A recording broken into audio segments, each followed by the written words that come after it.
lovies, and welcome back to Crazy But Not Dangerous and another episode of Tales from the Step Stool.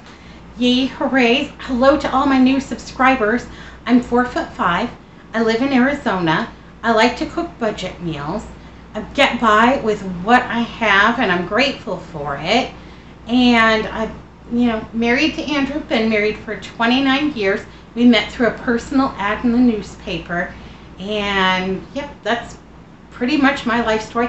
We've got a little dog named Pigpen. He's kind of a chihuahua. And we have a feral cat that I adore named F. Scott Fitzgerald. And he lives outside and he hisses at me a lot. But we're bonding. We're getting a relationship together. It's just a little challenging. I asked if anybody had any questions this week, and I really only got one question. And a lovely asked me about my confidence in the kitchen. How can I be so confident in the kitchen? Well, honestly, I have lived my life with the philosophy of jump and the net will appear. Yeah, flying by the seat of my pants. And so far, it's worked out okay. They're calculated and measured risks.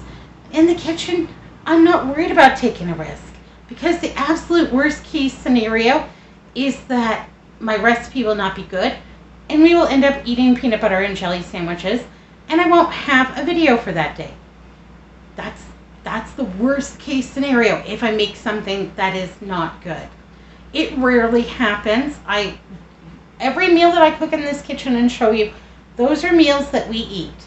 But really, it's been years of developing a knowledge of what we like, tasting individual ingredients, and then thinking about how those go together with something else.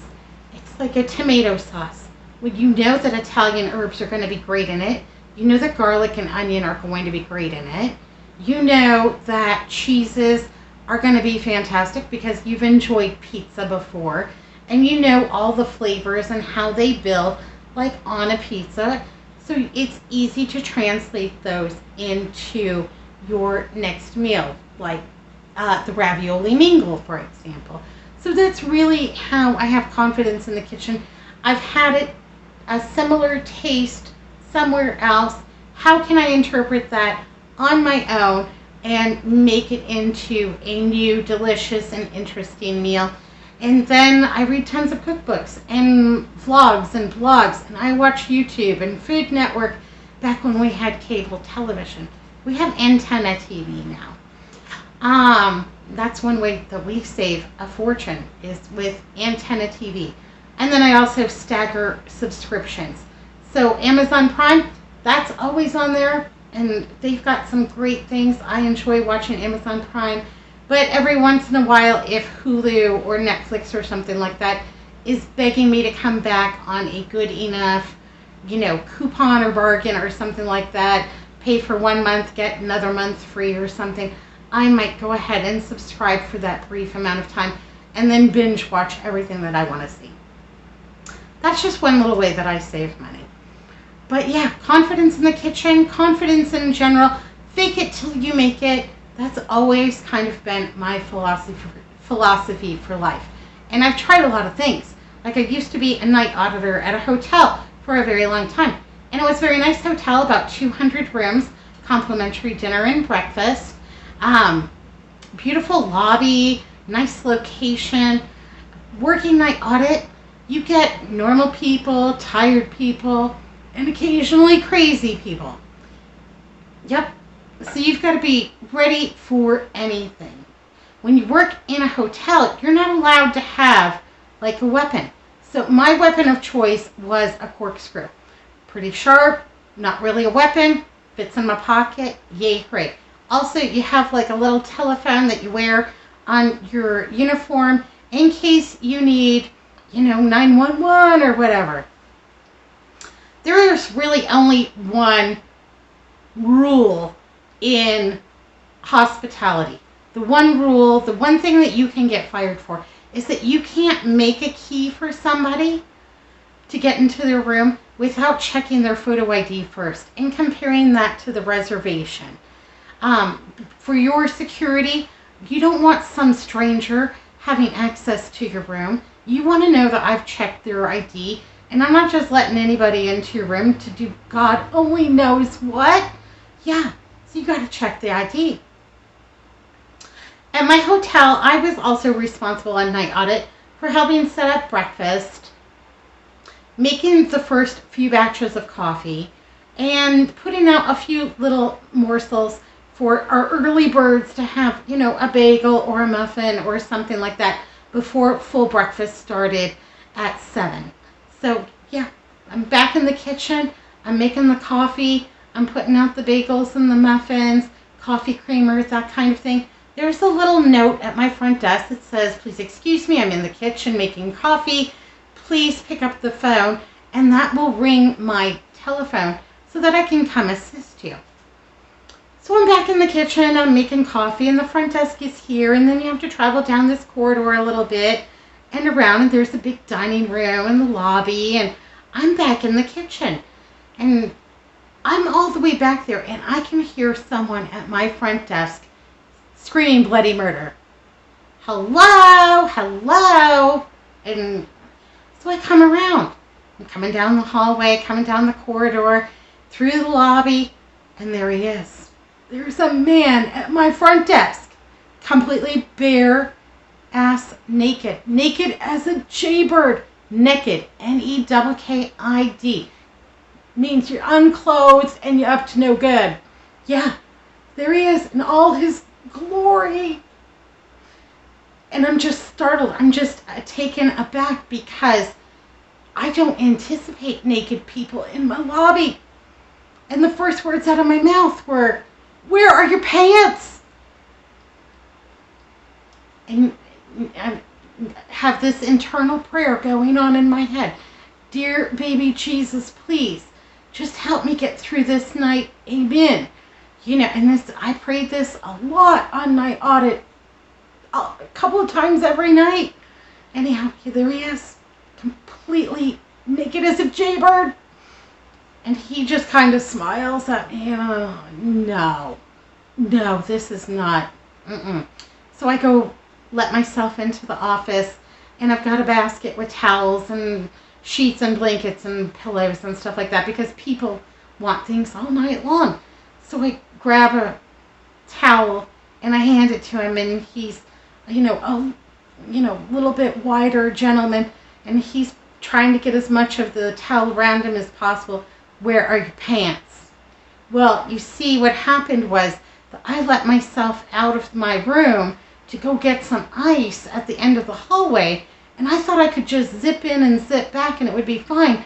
But the door closed behind me, and then I was left in the hallway with no clothes on. No, baby, you put pants on even to go to the ice machine. Well, I know that now.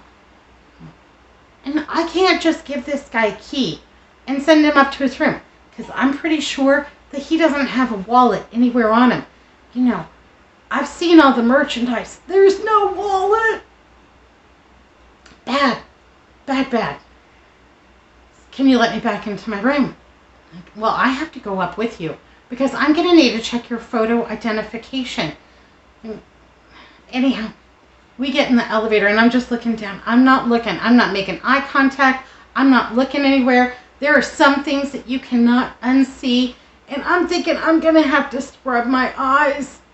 It's not good. Anyhow, we ride up to this floor, and I tell him, you're going to have to walk behind me. That's just the way that it is. And now I'm mad because this is gross. We get to his room. I open the key, I open the lock, and I let him in enough to grab his wallet off of the dresser. And he shows me his photo identification. Okay, now, Mr. So-and-so, I'm just going to lay down the law here for you. Do not leave this room without pants on. Do not go to get ice naked. Do not go to look out the window. Do not go to look at the breakfast menu. If the fire alarm goes off, I want to see some pants on those legs. I do not want you out of this room unclothed one more time, or I am going to call the police and have you taken away for indecent exposure. And thank you for staying with us. Have a good night. And then I just kind of gave him a little tap, closed the door behind me, and boogied back on down to the front desk, where I locked myself into the office. And I'm just holding my head, and I'm just, my life choices that have brought me this far. Yeah, maybe that whole jump in the net will appear thing ain't working out so good today. But for the most part, it worked out okay. And you have interactions with naked people more often than you would really want. And they're never good. Like, it's never somebody that's like super hot or good looking that's naked down in the lobby. Yeah, they're always naked. NEKKID. No good. Yuck. So that is my little story about hospitality. Pants. Pants are a good thing. Yep, absolutely. I wanted to send a shout out to some of my friends. So there are people that I love to watch on YouTube. And I like to watch people that are doing something, overcoming obstacles, that kind of thing. Also like to watch channels where, you know, it gives you kind of a feel-good feeling. Nothing too serious. I don't want to, you know, no politics, no drama, no nothing. Yeah, a feel-good feeling. So some of the creators that I like to watch, that if you need a recommendation, here you go. Like to watch my friend Jerry Ellen over at Cooking with Neighbors. She's a super fun Canadian with a lot of great recipes. I like to watch Plain Vanilla Grandma. Carol, hello my lovely. Now, Carol is not plain or vanilla. I think she's super fun. She's got a great channel and really shares a great story with you about overcoming obstacles. Also has some great tips for Social Security living, that kind of thing. Love Plain Vanilla Grandma. I also like watching Darlene Mcphate, and she documents her life with Parkinson's disease and how she overcomes everyday obstacles with courage, and she is just an inspiration. I really enjoy her channel. Rhonda's Country Kitchen. Rhonda is the biggest sweetheart, and she has the most beautiful southern drawl. It reminds me of all of my relations. I love to watch her. She's got great recipes, and her husband Russ makes a guest appearance. He does the taste testing. He's a riot. That's a channel totally worth watching. Grandma Sandy. Grandma Sandy has all kinds of budget meals. She participates in the budget meals under $5. She's got good budget meals.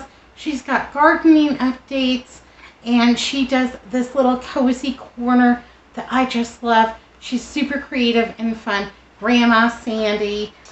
The last one is a little bit different, and I like to watch this new channel called LoneWolf UK, and his channel is mostly taken from the point of view of a GoPro helmet kind of thing as he rides his motorcycle through the English countryside, and it's to great music.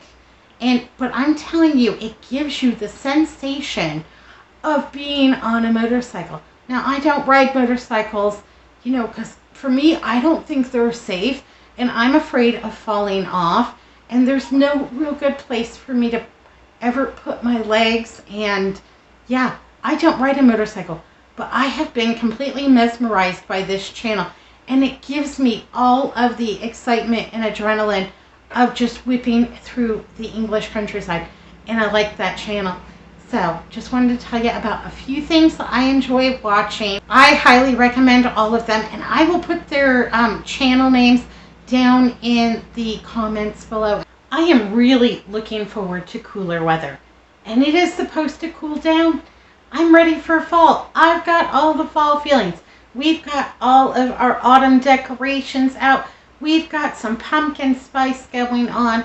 I have a pretty good lineup of soups and stews and crock pot meals and all of the feel-good fall feelings. Yay, hooray. Anyhow, I just wanted to take a minute and just let you know how much I appreciate all of you. Appreciate watching and subscribing, helping my channel grow. I couldn't appreciate your support anymore. And I just wanted to send out a great big hug, a big squeezy to all of you, and let you know how much I adore you. Yeah, absolutely. Thanks so much for watching. And anyhow, I'm gonna go ahead and make dinner now. Be good, be careful, look both ways. I'll see you next time. Thanks for watching, Crazy But Not Dangerous.